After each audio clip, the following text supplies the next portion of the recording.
अस्सलाम वालेकुम दोस्तों, आज की इस वीडियो में हम डिस्कस करेंगे कि फ्लैग का इशू हमें क्यों आ रहा है, इसके पॉसिबल रीजंस क्या हो सकते हैं, इसको हम अवॉइड कैसे कर सकते हैं। तो आज की इस वीडियो में हम ये डिस्कस करेंगे। उसके बाद हम बात करेंगे कि मुझे प्रीवियस मंथ कुछ पेजेस पे ये इशू देखने को मिला था, लेकिन मैंने कुछ वर्किंग की, उसके बाद मुझे इस मंथ अल्लाह का शुक्र है किसी एक पेज पे भी फ्लैग का इशू नहीं देखने को मिला। उसमें मैंने क्या क्या चीज़ें फॉलो की वो हर एक चीज़ मैं आपको बताऊँगा, मैं आपको अपना एक्सपीरियंस शेयर करूँगा। लेकिन सबसे पहले हम ये समझने की कोशिश करते हैं कि ये इशू आ क्यों रहा है, इसमें फेसबुक ने हमें क्या क्या बताया हुआ है, हम क्या क्या चीज़ें फॉलो कर सकते हैं। आप स्क्रीन पे देख सकते हैं कि हमारे पास एक पेज है जो फेसबुक ने फ्लैग किया था लास्ट मंथ। उसमें पेज का जो नेम है वो मैं हाइड कर दूंगा, लेकिन बाकी चीज़ें हम डिस्कस कर लेते हैं। अब यहाँ पे सबसे पहले फेसबुक ने हमें बताया हुआ है कि आपका जो पेज है वो फ्लैग किया गया है या तो वो बिहेवियर की वजह से या कंटेंट की वजह से, जो कि हमारी पार्टनर मोनेटाइजेशन पॉलिसीज़ के बारे में या फिर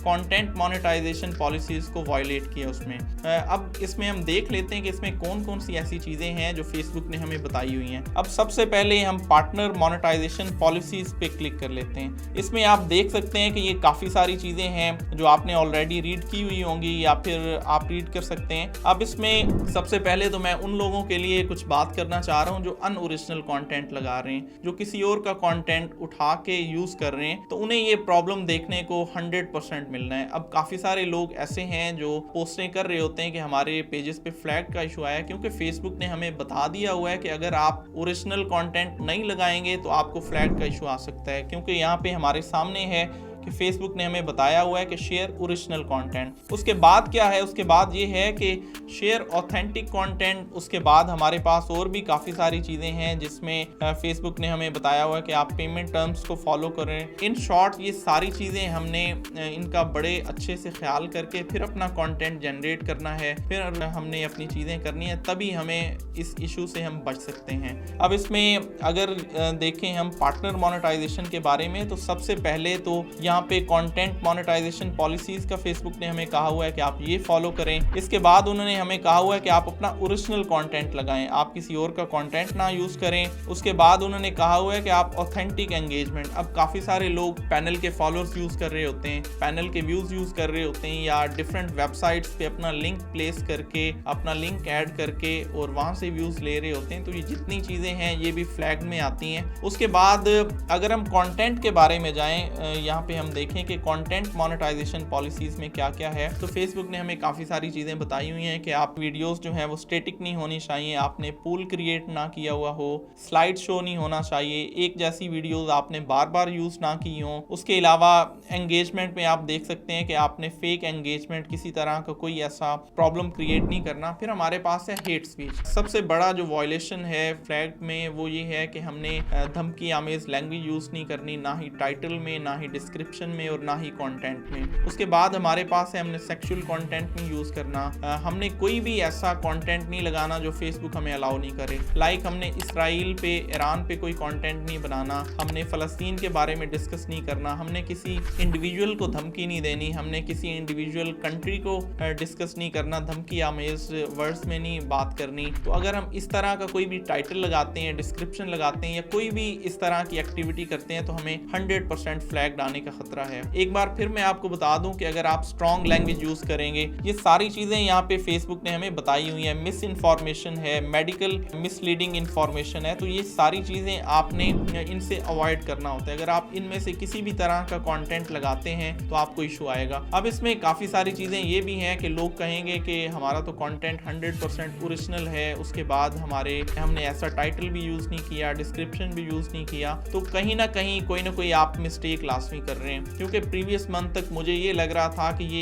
एक ग्लिच है जो सॉल्व हो जाना चाहिए। अब बेसिकली फेसबुक जो है वो स्ट्रिक्ट हो रहा है, वो बड़ा सेंसिटिव प्लेटफॉर्म है, वो हर एक चीज़, वो यूट्यूब की तरह हमें बहुत सारी चीज़ें नहीं करने देता, इसमें हमें खुद ही बच के चलना पड़ेगा। ये सारी चीज़ें मैंने आपको बताई हैं कि इनसे आपने बच के रहना है, आपने इस तरह का कंटेंट यूज़ नहीं करना जो कि अनओरिजिनल हो। हाँ, अगर आपको इस तरह का कंटेंट मिल जाए, लाइक आपके पास काफ़ी चाइनीज़ वेबसाइट्स की एक्सेस हो, आप किसी और प्लेटफॉर्म से कंटेंट उठाते हैं, ऐसा कंटेंट जो फेसबुक पे ऑलरेडी पब्लिश ना हुआ हो, तब वो आपके लिए ओरिजिनल है। लेकिन अगर आप कोई भी ऐसा कंटेंट जो ऑलरेडी फेसबुक पे अपलोड हो चुका है वो आप यूज नहीं कर सकते, चाहे वो किसी और वेबसाइट का हो। इसमें एक सिंपल सी चीज ये है कि मैं कंटेंट बना रहा हूँ, अगर मेरा कंटेंट मैंने यूट्यूब पे लगा दिया, फेसबुक पे नहीं लगाया, तो आप मेरा कंटेंट उठा के अपने पेज पे लगा सकते हैं, वो आपके लिए ओरिजिनल होगा। लेकिन अगर मैं आपके बाद अपना कंटेंट पब्लिश कर रहा हूँ, अब इसमें ये है कि कंटेंट तो मेरा था, फेस भी मेरा है, लेकिन क्योंकि फेसबुक पे या किसी और प्लेटफॉर्म पे पहले आप अपलोड कर चुके हैं, तो आपके लिए वो ओरिजिनल कंटेंट होगा, मेरे लिए वो कॉपीराइट कंटेंट होगा। तो इस तरह आपने कंटेंट का ख्याल रखना है। ये जितने भी इश्यूज आ रहे हैं ये आई कंटेंट की वजह से रहे हैं कि हम कंटेंट किसी और का लगा रहे हैं या हम फेसबुक की मोनेटाइजेशन पॉलिसीज को फॉलो नहीं कर रहे। इसमें मेरा क्या एक्सपीरियंस है,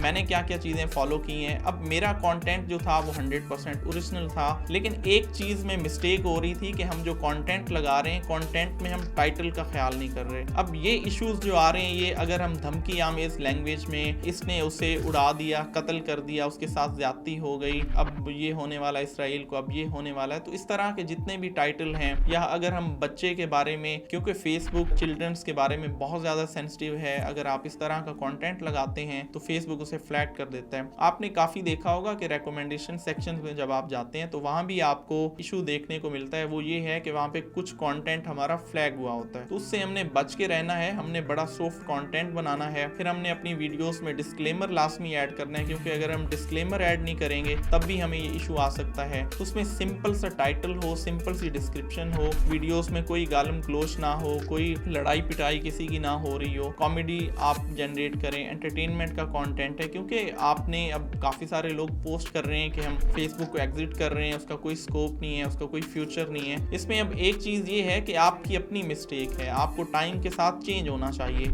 लाइक मैंने 2019 से मैं काम कर रहा हूँ, तो मैंने ओरिजिनल कंटेंट क्रिएट किया था। 2021-22 में मैंने भी अनओरिजिनल कंटेंट लगाया है, उससे अर्निंग्स भी की हैं, लेकिन हर एक चीज का एक टाइम होता है। आज के दिन हर बंदे के पास, हर ओरिजिनल कंटेंट क्रिएटर के पास राइट्स मैनेजर हैं, वो आपको स्ट्राइक दे सकता है, क्लेम दे सकता है। अगर वो स्ट्राइक ना दे, क्लेम ना दे, फिर भी आपको अनओरिजिनल का, LOC का, आपको फ्लैग का इशू आ सकता है। तो आप ओरिजिनल कंटेंट क्रिएट करें। ओरिजिनल कंटेंट से आपको 10% 20% भी इशू नहीं आएगा, मतलब एक फ्लैग का इशू ही है तो वो आपको आ सकता है। लेकिन अगर आप ओरिजिनल बनाएंगे, आप टाइटल का ख्याल रखेंगे, डिस्क्रिप्शन का ख्याल रखेंगे, तो आपको ये फ्लैग का इशू भी देखने को नहीं मिलेगा। तो ये कुछ चीजें थी। अब मार्केट में क्योंकि मैक्सिमम लोग अनओरिजिनल कंटेंट पे ही काम कर रहे हैं, तो वो ये कह रहे हैं कि जी फेसबुक का कोई स्कोप नहीं है। अब फेसबुक ने हमें बता दिया है, फेसबुक ने हमें सारी चीजें बता दी हैं। जब भी हमारे पेज के ऊपर फ्लैग आता है तो पॉलिसी इशू में फेसबुक हमें कह देता है कि या तो आपने पार्टनर मोनेटाइजेशन पॉलिसीज को वायलेट किया है, या तो आपने कंटेंट मोनेटाइजेशन पॉलिसीज को वायलेट किया है। तो इन दोनों चीजों का आपने ख्याल रखना है,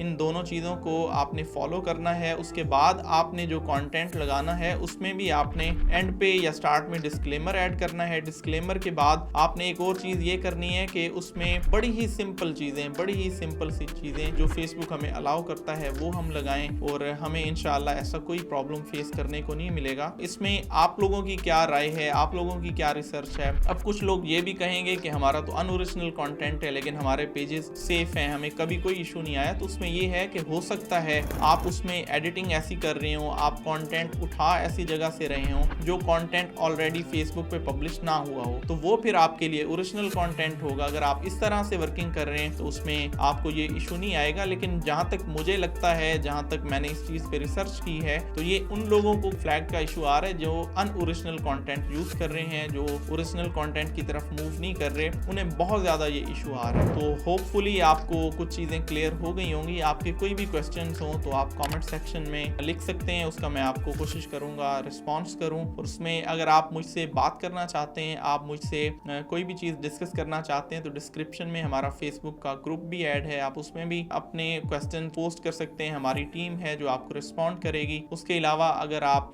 कोई भी चीज मुझसे पर्सनली डिस्कस करना चाहते हैं तो आपको वेबसाइट का लिंक मिल रहा है, आप वहां पे जाके अपना सेशन बुक करके आप मुझसे बात कर सकते हैं। तो आज तक की वीडियो में इतना ही था। Thank you, Allah Hafiz.